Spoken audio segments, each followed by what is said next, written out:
The security cameras at Westfield Beverly Hills captured everything in perfect detail, as 9-year-old Keisha Williams slipped a small bottle of children's Tylenol into her worn jacket pocket, her thin fingers trembling, not from fear of being caught, but from the desperate knowledge that her 3-year-old sister Amaya had been burning with fever for 2 days, while their mother worked double shifts just to keep them fed.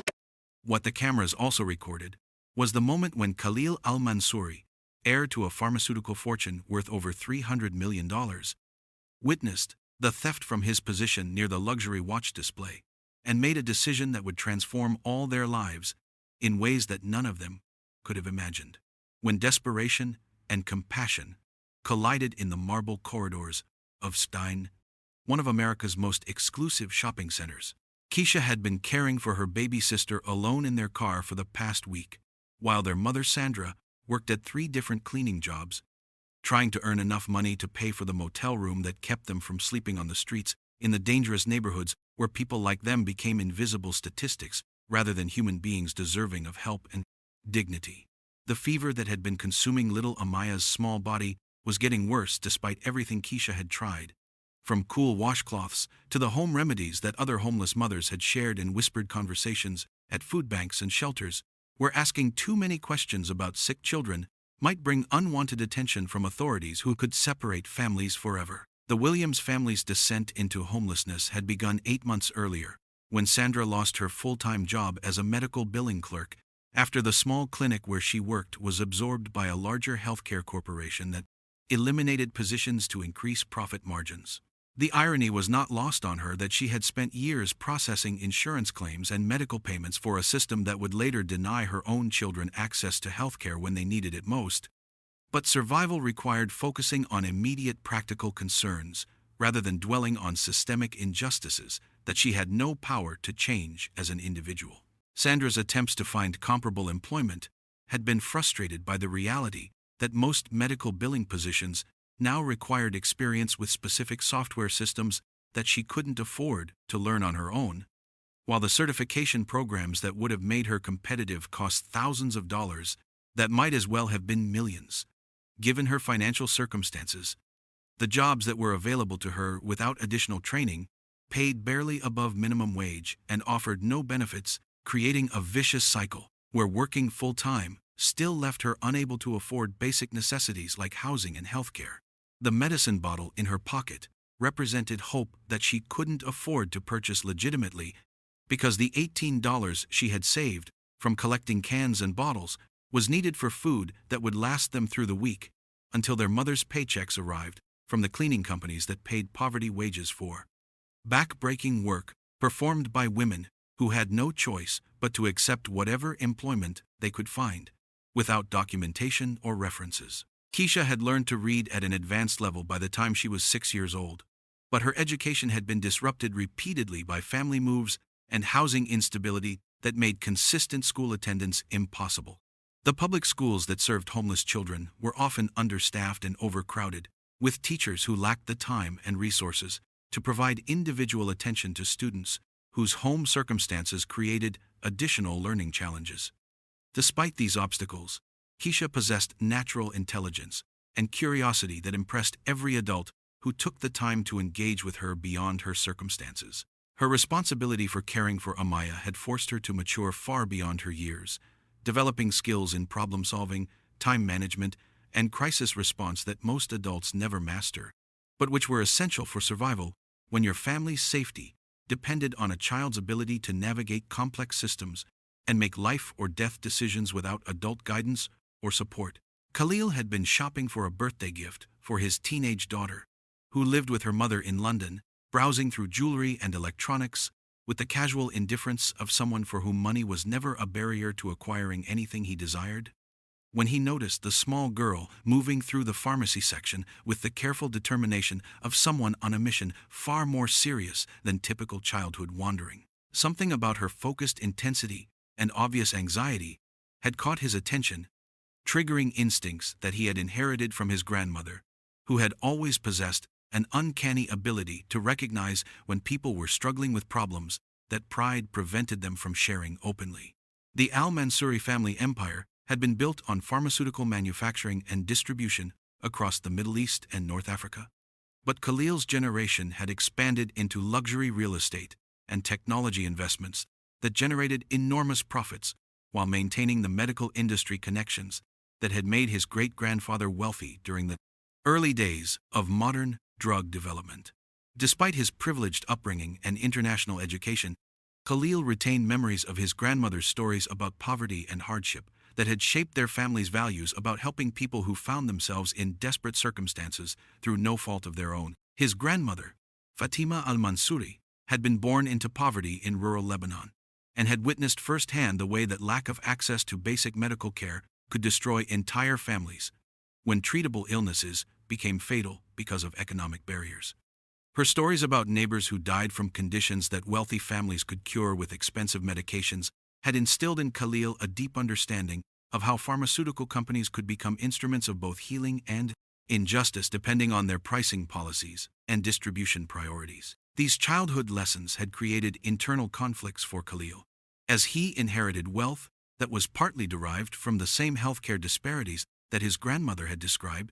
but he had struggled to find meaningful ways to address systemic problems that seemed too large and complex for individual action, regardless of how much money he possessed. As he watched Keisha's internal struggle play out through her body language and facial expressions, Khalil recognized the signs of someone facing an impossible choice between legal behavior and family survival, and he found himself remembering his grandmother's lessons about how desperation could force good people to make decisions that they would never consider under normal circumstances.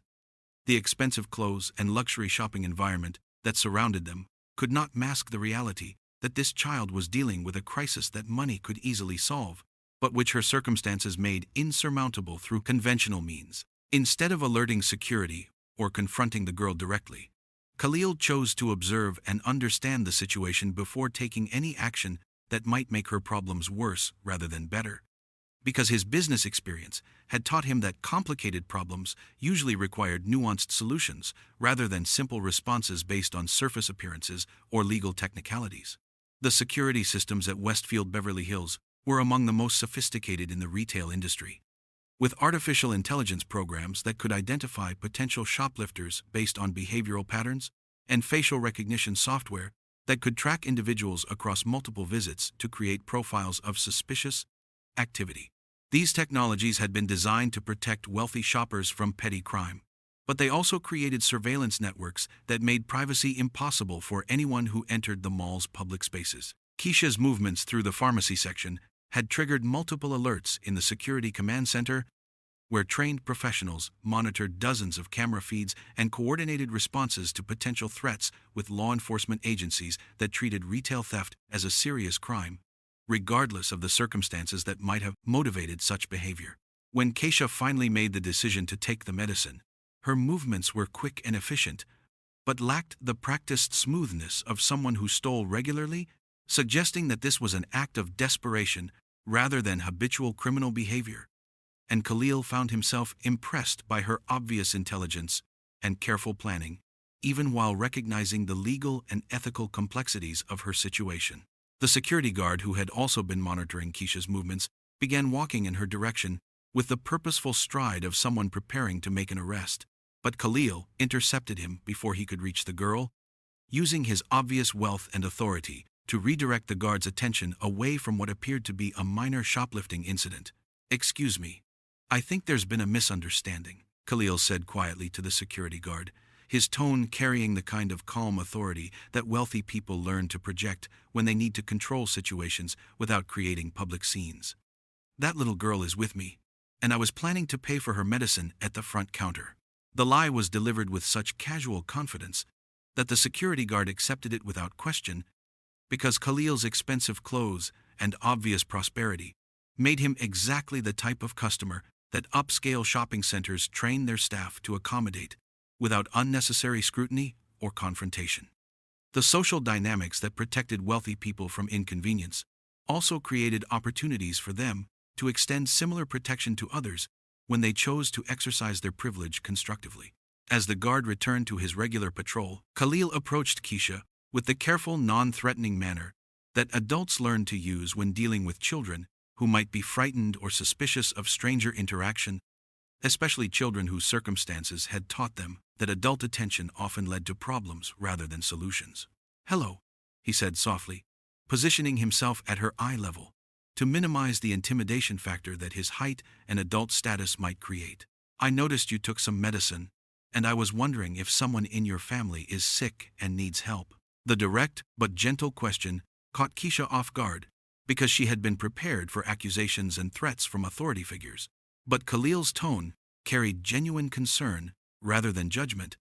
creating confusion about whether she was in trouble or being offered assistance. "My baby sister has a really high fever, and my mama is at work, so I have to take care of her," Keisha replied, with the honesty that children use when they encounter adults who seem trustworthy and genuinely interested in their welfare. "I know taking medicine without paying is wrong, but I don't have enough money, and Amaya is really sick." The explanation revealed not only the immediate medical crisis, but also the broader family situation that had created circumstances where a 9-year-old was responsible for caring for a sick toddler without adult supervision or adequate resources, painting a picture of systemic poverty that made Khalil's wealth seem almost obscene by comparison. "Where is your baby sister now?"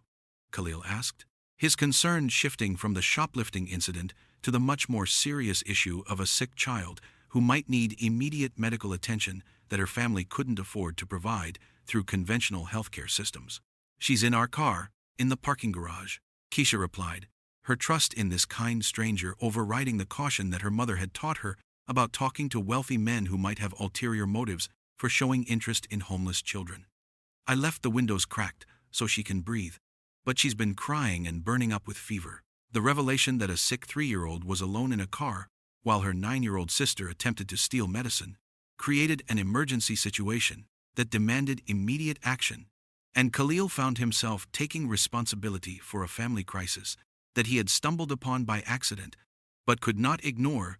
without betraying every value that his grandmother had instilled in him about using privilege to help vulnerable people. "Let's go check on your sister right now," Khalil said, his tone carrying the kind of decisive authority that comes from years of making important decisions quickly and effectively. "And don't worry about the medicine.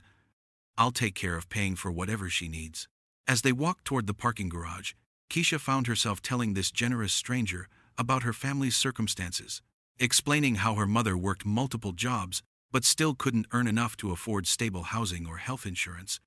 and how they had been living in their car for 3 months while trying to save money for an apartment that required first month's rent, last month's rent, and a security deposit that totaled more than Sandra could earn in half a year of minimum wage work. The casual recitation of systemic poverty, delivered by a 9-year-old who had accepted these conditions as normal rather than outrageous, forced Khalil to confront the reality that his family's pharmaceutical wealth had been built partly on pricing structures that made basic medical care unaffordable for exactly the people who most needed access to life-saving treatments. When they reached the parking garage and located the battered Honda Civic that served as the Williams family's home,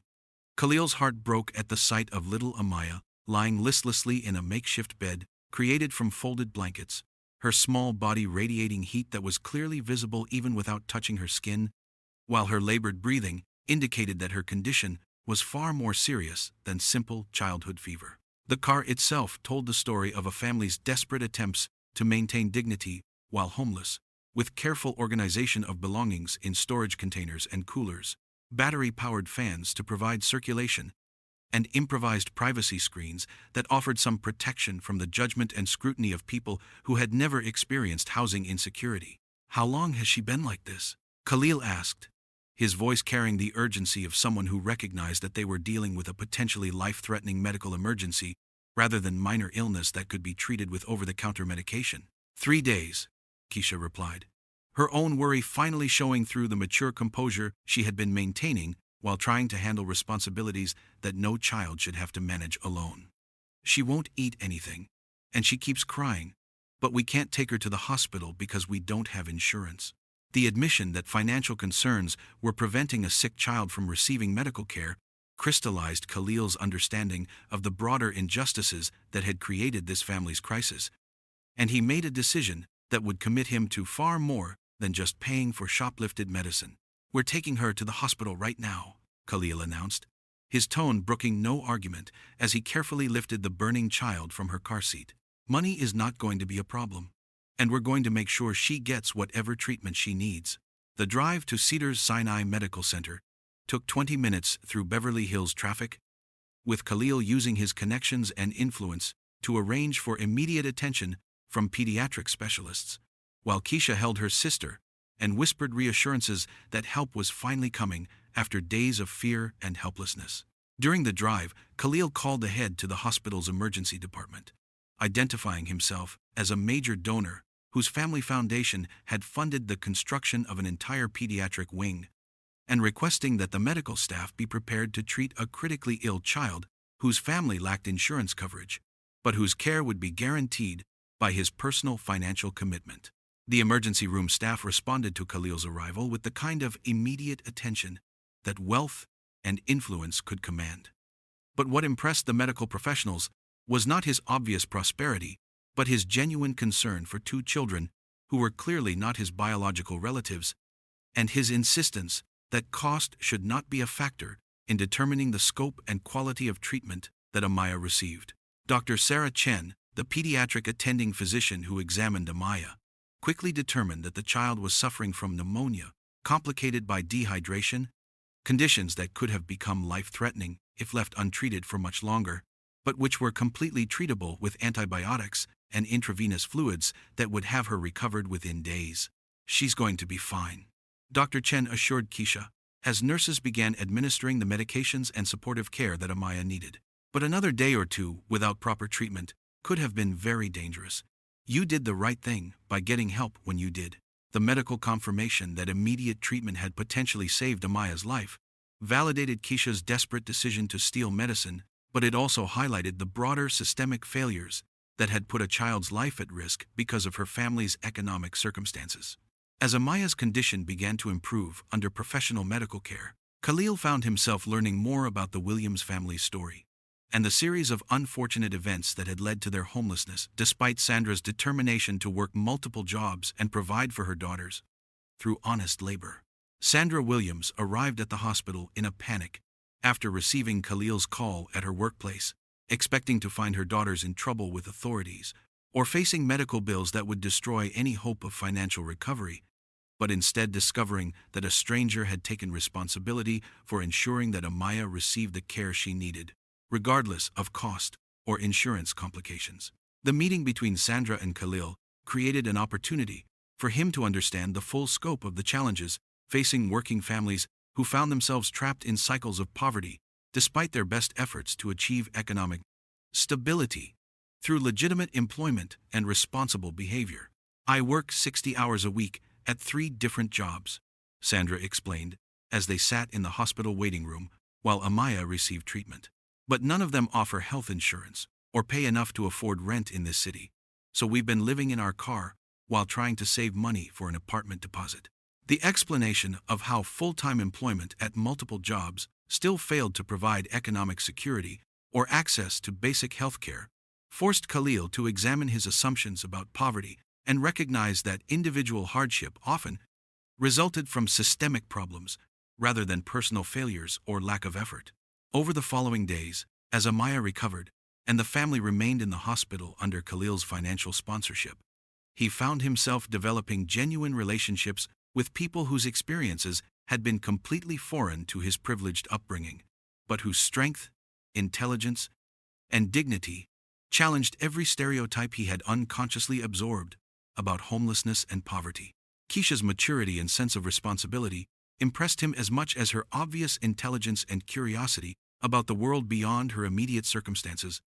while Sandra's work ethic and dedication to her daughters reminded him of his own grandmother's stories about sacrifice and determination in the face of overwhelming obstacles. "I want to help your family get back on your feet," Khalil said finally, after spending several days considering how his resources could be used most effectively to address not just their immediate crisis, but the underlying conditions that had created their vulnerability. Not just with money, but with opportunities for long-term stability and success. The offer of comprehensive assistance rather than simple charity reflected Khalil's business instincts about sustainable solutions and his growing understanding that meaningful help required addressing root causes rather than just symptoms of economic distress. Sandra's response revealed both gratitude and wariness about accepting help from someone whose motivations she couldn't fully understand, because her experience with wealthy people had taught her that generosity often came with expectations or conditions that could create new forms of dependence or obligation. "I appreciate everything you've already done for us," Sandra replied carefully, "but I need to be able to support my own children through my own work. I don't want charity that makes us dependent on someone else's kindness." The insistence on maintaining dignity and self-sufficiency even while accepting emergency assistance demonstrated exactly the kind of character and values that Khalil had been hoping to find,